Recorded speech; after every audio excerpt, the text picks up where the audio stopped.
al día de hoy a la entrevista de Litoral Press TV. Hoy vamos a hablar de política internacional, pero con personas que están en Chile. ¿Se acuerda usted? El día 19 de octubre del 2017 fueron 4 y luego uno más de los magistrados venezolanos que llegaron en calidad de refugiados políticos a nuestro país, recibidos por Chile.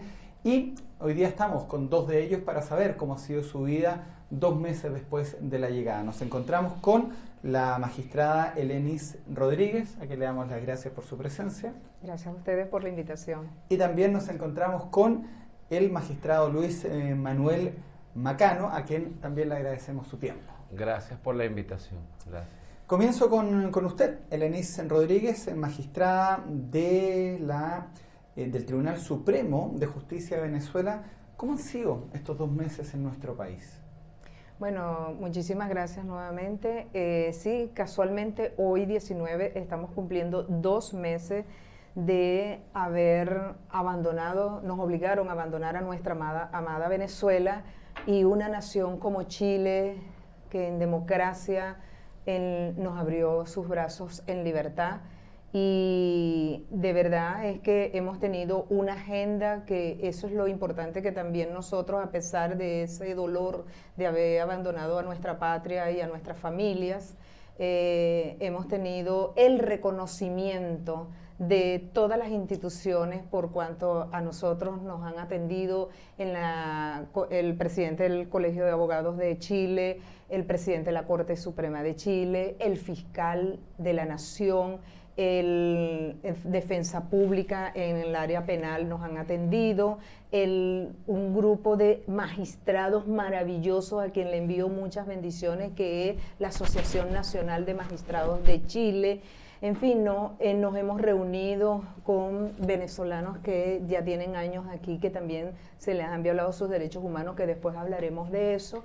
Y hemos tenido una agenda con las universidades que quisieron saber quiénes somos, qué fue lo que pasó en Venezuela y por qué nosotros estamos aquí.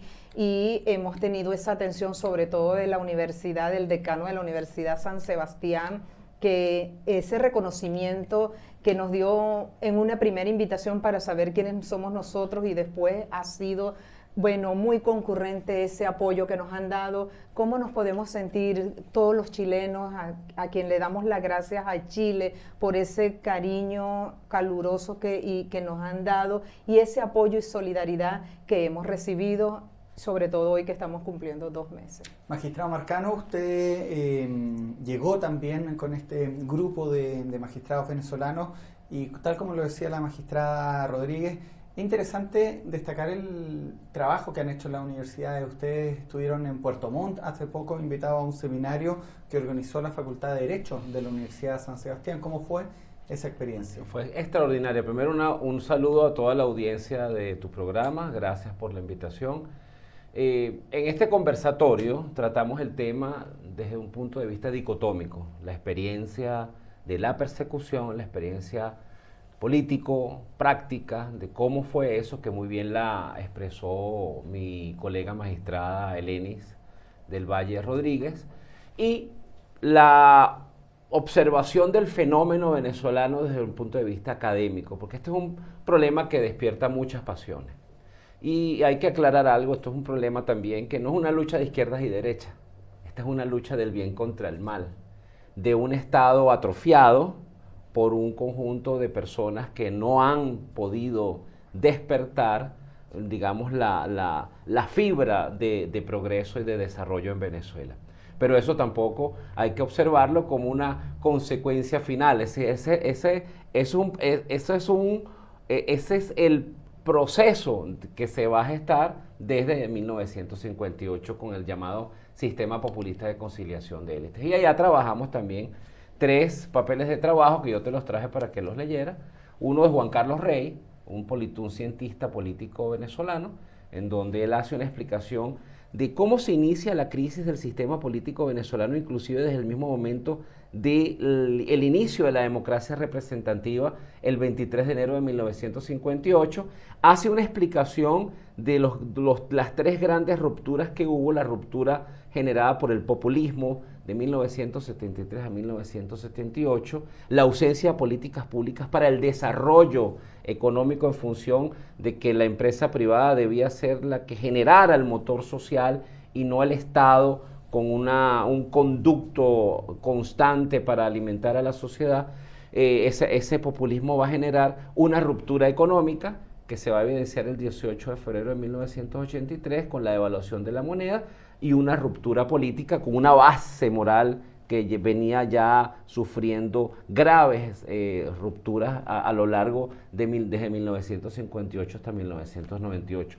El fenómeno político que se gesta a partir de 1998 fue un grito a un Mesías, un grito a alguien que necesitaba salvar a Venezuela, que ya venía de una grave crisis. Expresión de esta crisis fue el Caracazo del 27 y el 28 de febrero del 89 y luego el golpe de Estado del teniente coronel Hugo Chávez.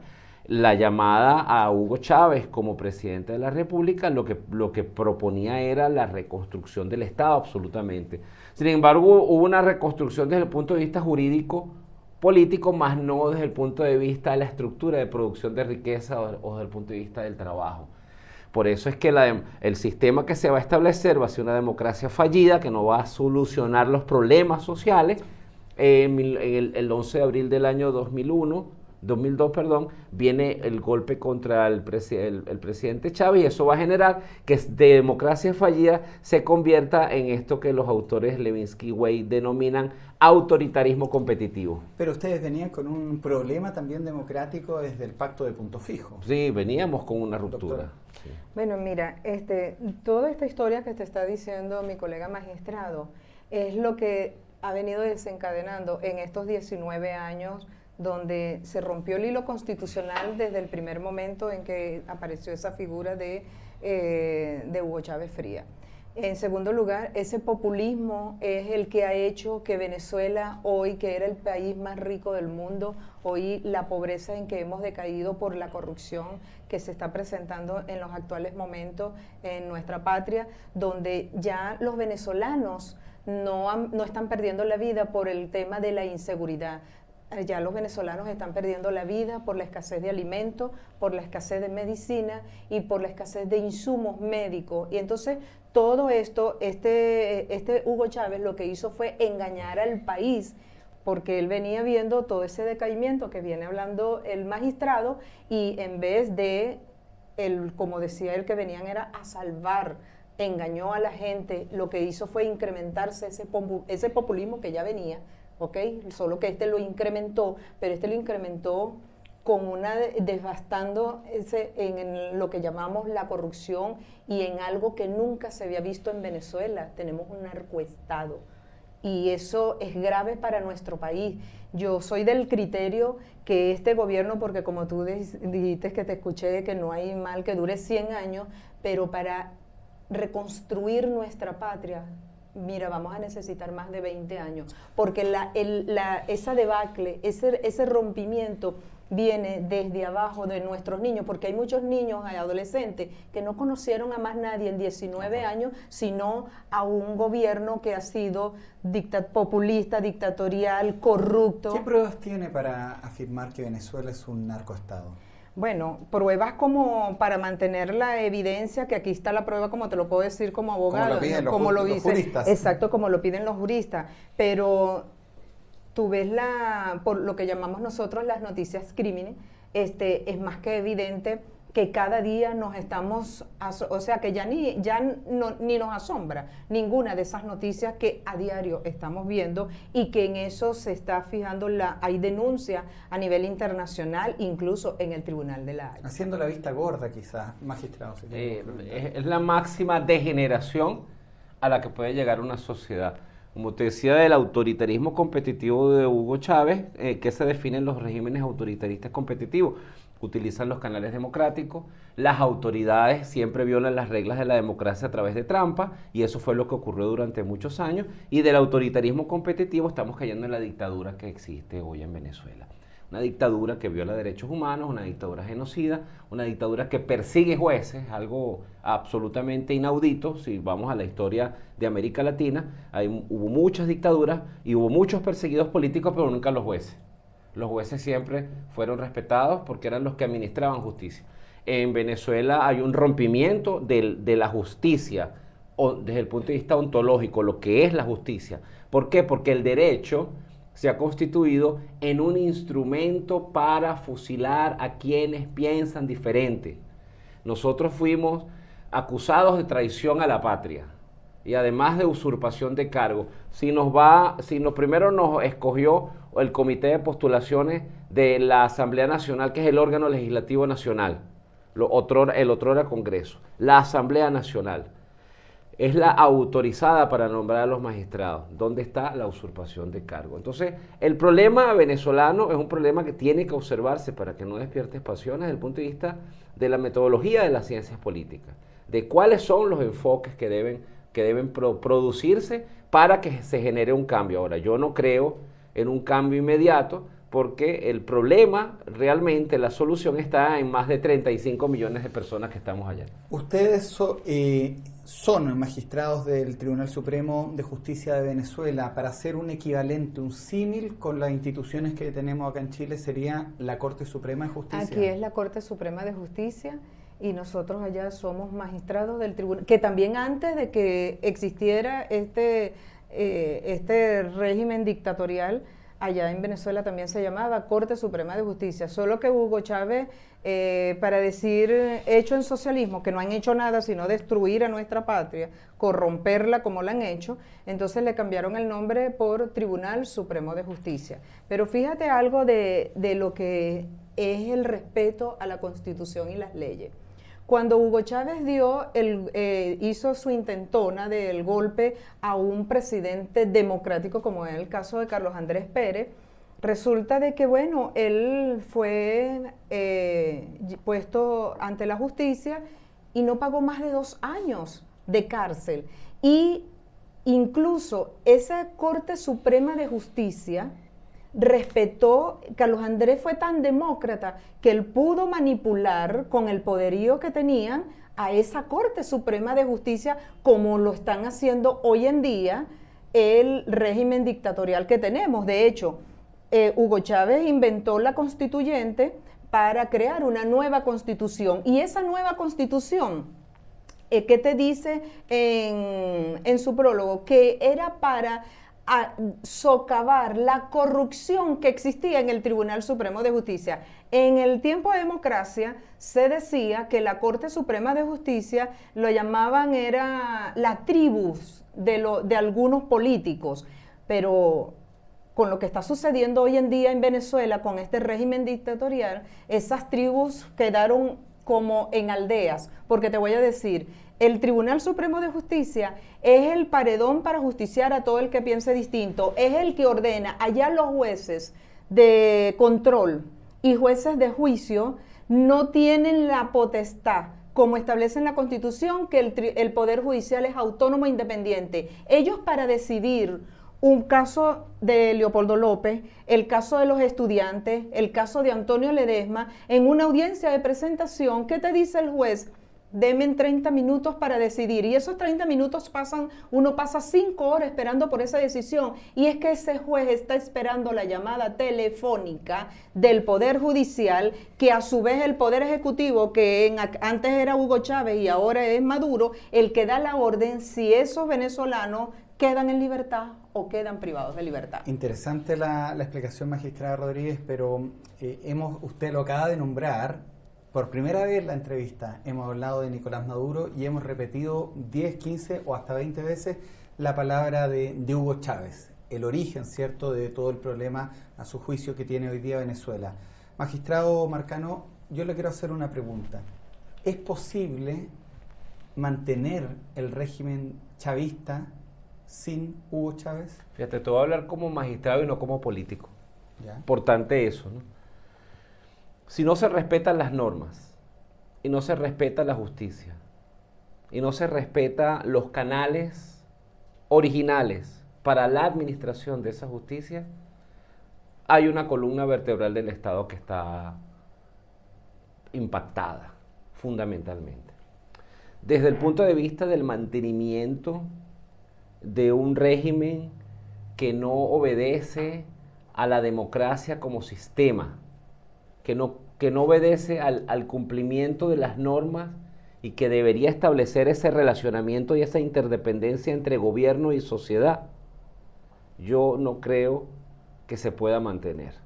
A menos de que, como se ha mantenido hasta ahora, las muletas sean las Fuerzas Armadas, que es lo que le ha dado el sostén, y esa masa de pueblo que ha sido engañado y del cual se convirtió el chavismo en una religión, le dé un sostenimiento a esta dictadura. Usted ha nombrado a las Fuerzas Armadas, magistrado. Ustedes, la misma pregunta para usted y luego para usted. ¿Estarían de acuerdo que las Fuerzas Armadas se levantaran en contra del gobierno de Nicolás Maduro? Es que las Fuerzas Armadas no es que... Se lo digo porque en Chile tuvimos una experiencia y llevamos 40 años lamentándonos.